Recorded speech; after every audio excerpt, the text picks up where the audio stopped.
এই ঘাসটা একবার কাটা হয় না এখন।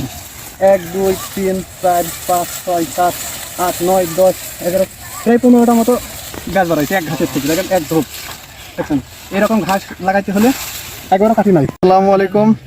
আজকে এই ঘাসের কাটিং লাগাতে এসেছি এই জমিতে। দেখো এদিকে সম্পূর্ণ লাগাই দেবো, এইদিকে লাগাইছিলাম। আমরা কিভাবে ঘাসের কাটিংটা লাগাচ্ছি দেখেন। এই ঘাসের কাটিংটা লাগানোর উপর নির্ভর করে যে কীরকম ঝাড়াবে বা কীভাবে ঘাসটা বৃদ্ধি পাবে। তো ঘাসের লাগানোর নিয়ম দেখেন। আমরা প্রথমে এই যে কাটিং, এদিকে আসো, এই ঘাসের কাটিংটাই এই মুখ এইভাবে দেবো, দুইটা করে দেবো, যাতে দুই জায়গা থেকে 4টা 8টা করে কুশি ছাড়ে।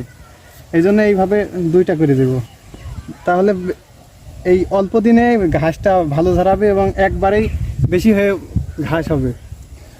এই দেখেন সব এইরকম করে লাগাতে হবে, একটু ফাঁকা ফাঁকা করে লাগাতে হবে যেন জায়গা পাই বৃদ্ধি করার জন্য। এই দেখেন এভাবে ঢেকে দেবো, শুধু মাথাটা বের করে রাখবো আর সম্পূর্ণই ঢেকে দিতে হবে। দেখেন খুব সহজেই এই ঘাস লাগানো যায়, কিন্তু লাগানোর প্রসেস একটা করে দিলে বেশি ঝাড়ায় না, অনেক দিন সময় লাগে। আর একবার কাটলে এই ঘাস মনে করেন যে ডবল হবে। দেখেন এইদিকে লাগাইছি ঘাস, এগুলো এখনো একবারও কাটা হয় নাই। এই ঘাসগুলো দেখেন কি অবস্থা। এদিকে আসুন, দেখেন এই ঘাসটা একবারও কাটা হয় না এখন। 1 2 3 4 5 6 7 8 9 10 11 প্রায় 15টা মতো গাছ বাড়াইছে এক ঘাসের থেকে। দেখেন এক ঝোপ দেখছেন। এরকম ঘাস লাগাইতে হলে একবারও কাটি নাই।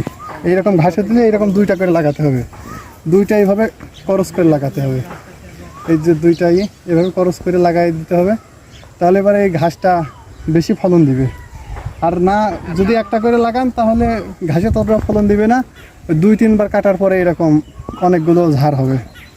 তো এই ছিল আমাদের ঘাস লাগানোর ভিডিও। এখানে সবাই লাগাচ্ছে, তো সবাই ভালো থাকবেন। আল্লাহ হাফেজ।